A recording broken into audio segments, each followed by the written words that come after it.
ada beberapa syubhat yang dengan syubhat tersebut na'udzubillah banyak manusia meninggalkan sunnah Nabi SAW.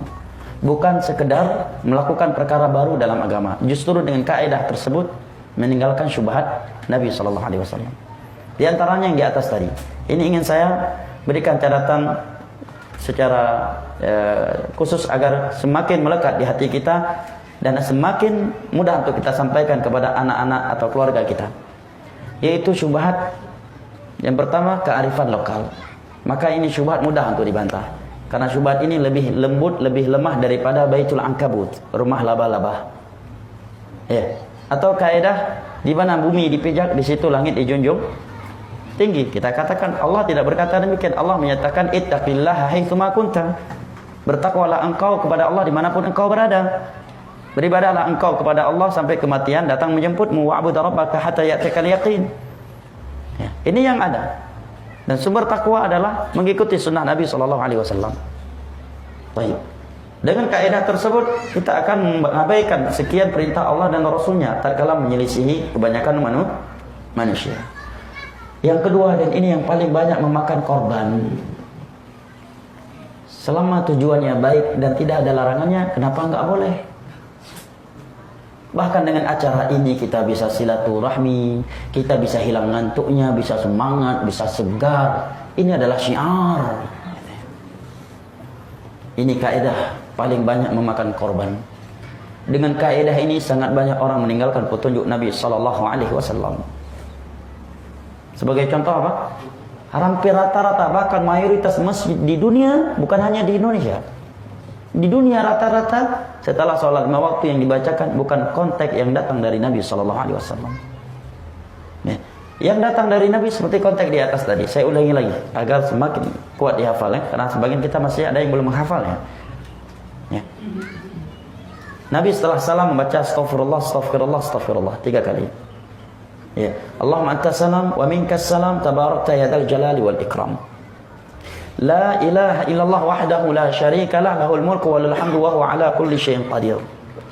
La haula wa la quwwata illa billah. La ilaha illallah mukhlishina lahuddin walau karihal kafirun. Allahumma la mani lima a'taita wa la mu'ti lima mana'ta wa la yanfa'u dzal jaddi minkal jadd. Subhanallah 33 kali. Alhamdulillah 33 kali. Allahu akbar 33 kali. La ilaha illallah wahdahu la syarika lah, lahul mulku wa lahul hamdu wa huwa ala kulli syai'in qadir. Baca a'udzubillahi minasyaitonir rajim, kemudian baca ayat kursi. Allahu la ilaha illa al-ayat. Kemudian baca 3 qul. Ya, masing-masing sekali. Dan pada salat maghrib dan subuh 3 qul masing-masing dibaca sebanyak 3 kali. Setelah itu membacakan la ilaha illallah wahdahu la syarika lah, lahul mulku wa lahul hamdu yuhyi wa yumiitu wa huwa ala kulli syai'in qadir 10 kali. Dan khusus pada salat subuh ada tambahan Allahumma inni as'aluka ilman nafi'an wa rizqan thayyiban wa amalan mutaqabbala. Adapun Allahumma inni ala dzikrika wa syukrika wa husni ibadati yang rajih itu dibaca di tasyahud akhir sebelum salam, bukan setelah salam.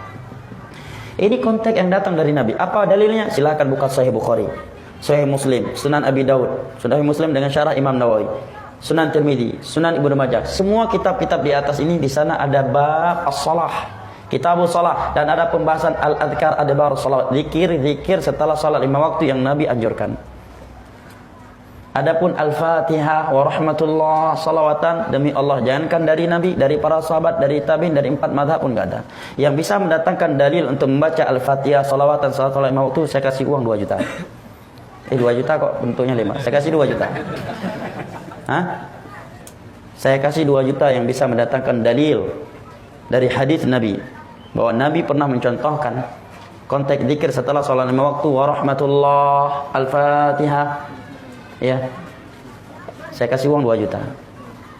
Dan bisa mendatangi. Kalau enggak bisa, bayar 5 juta ke saya. Itu judi namanya, enggak boleh. Judi sudah, ya. Enggak ada jemaah. Ujung-ujungnya alasannya apa? Kan ini baik. Kan ini baik selama tidak ada larangannya. Dengan itu dia telah meninggalkan sunnah Nabi. Kalau demikian bagaimana dengan firman Allah, laqad kana lakum fi rasulillahi uswatun hasanah? Bagaimana dengan firman Allah, wa ma ataakumur rasul fakhudhuhu wa ma nahakum anhu fantahu wattaqullaha innallaha syadidul iqab? Apa yang dibawa oleh Rasul, ambil, amalkan. Jangan ditinggalkan dengan alasan kearifan lokal. Wa ma nahakum anhu fantahu, dan apa yang dilarang olehnya maka tinggalkan. Nah, la Al-Fatihah kan bagus, Al-Quran oke. Kalau kita mau mengalah, lebih bagus Al-Baqarah lagi, lebih panjang. Al-Baqarah aja hantam. Hantam aja Al-Baqarah. Setelah Al-Baqarah, Alif Lam, baru halaman pertama inti balik udah nggak ada lagi orang di belakang. Ini Al-Baqarah bisa sampai asar ini. Ya, kenapa harus Al-Fatihah? Kenapa sesekali Al-Baqarah, sesekali Ali Imran, sesekali Yasin setelah salat lima waktu, atau sesekali Al-Kahfi, atau sesekali An-Nisa, surah An-Nisa, atau sesekali ya Al-Isra, subhanalladzi, mantap. Kalau alasannya Al-Quran, kenapa enggak selain Al-Fatihah sesekali? Suatu ibadah yang sudah ada paketnya secara khusus tidak boleh digantikan dengan yang lain. Sekarang pertanyaannya, bolehkah pertanyaannya dalam Sahih Bukhari dari Anas bin Malik radhiyallahu an, Nabi menyebutkan konteks zikir menjelang masuk WC adalah Allahumma inni a'udzubika minal khubuthi wal khaba'ith. Ini doa menjelang masuk WC. Aku memohon perlindungan kepadamu ya Allah dari syaitan laki-laki dan wanita. Kata Nabi, apa dalam beberapa riwayat disebutkan orang yang membacakan zikir ini sebelum masuk WC, maka Allah akan butakan setan-setan yang ada di WC untuk melihat auratnya. Yang enggak baca ini bisa auratnya bisa terlihat oleh setan. Walaupun ente sendirian, setan belangak-belangak lihatnya. Pertanyaannya, apakah konteks ini boleh kita tukar dengan Al-Fatihah saja? Kan baik Al-Fatihah. Bagaimana, apa kiranya kalau ada orang mau masuk WC, bukan doa itu yang dia bacakan, tapi yang dia bacakan sebelum masuk WC, Al-Fatihah wa rahmatullah, alhamdulillahi rabbil alamin, sallallahu ala, baru masuk WC selesai. Boleh? Boleh. Dan saya kira belum ada yang melakukannya. Semua pasti akan membaca Allahumma inni a'udzubika minal khubuthi wal khaba'ith. Pertanyaannya, kenapa enggak sesekali Al-Fatihah di situ? Kenapa enggak salawatan saja di situ? Pasti jawabannya karena yang Nabi ajarkan terkait zikir menjelang WC adalah ini, bukan Al-Fatihah. Pandai, pinter.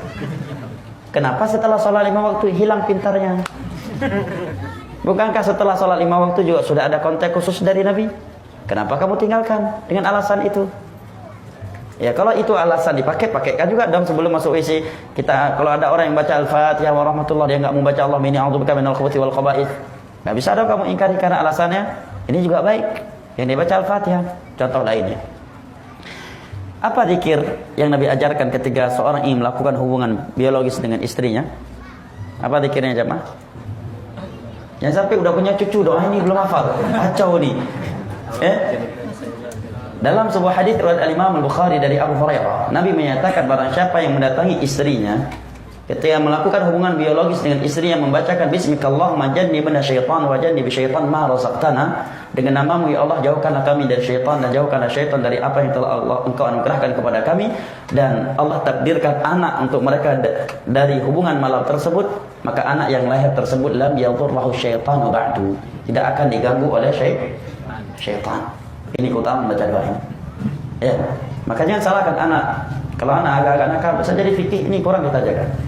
Ya, atau kalau ada anak yang agak-agak mirip setan, bisa jadi ya hasil dari hubungan yang tidak membacakan zikir di atas. Pertanyaannya, ini konteks zikir yang Nabi ajarkan menjelang melakukan hubungan biologis. Kita ganti saja doa ini dengan Al-Fatihah, boleh? Ya. Pasangan suami istri sebelum melakukan hubungan biologis nggak mau baca itu, bacanya Al-Fatihah wa rahmatullah sambil ngantuk-ngantuk, ya, sallallahu, setelah itu baru melakukan hubungan biologis. Bisa? Bisa nggak? Nggak bisa. Lah kan baik ini salawat pada Nabi, masa salawat nggak boleh? Masa Al-Fatihah nggak boleh? Kan Al-Quran. Masalahnya bukan boleh tidaknya, masalahnya Anda sudah menggantikan konteks yang datang dari Nabi. Merupakan kaidah bahwa kita tidak boleh mengkhususkan suatu ibadah dengan cara yang khusus, dengan konteks yang khusus, di waktu yang khusus, atau di tempat yang khusus, kecuali ada dalil yang khusus. Ya, contohnya kita membaca Allahumma inni a'udzubika minal khubuthi wal khaba'ith secara khusus setiap menjelang masuk WC. Kenapa? Ada dalil yang mengkhususkannya. Ya. kita membaca konteks-konteks zikir tertentu setelah sholat 5 waktu, karena ada zikir yang menyebutkannya secara khusus. Kita membaca surat Al-Kahfi pada malam dan siang hari Jumat, karena ada dalil yang mengkhususkannya. Ada Nabi sebutkan secara khusus agar dibaca pada hari Jumat. Ya. Maka tidak boleh kita mengkhususkan suatu ibadah dengan cara yang khusus, di waktu yang khusus, di tempat yang khusus tanpa dalil yang mengkhususkan. Karena kalau dia melakukannya, maka itu termasuk mengada-adakan perkara baru dalam urusan agama.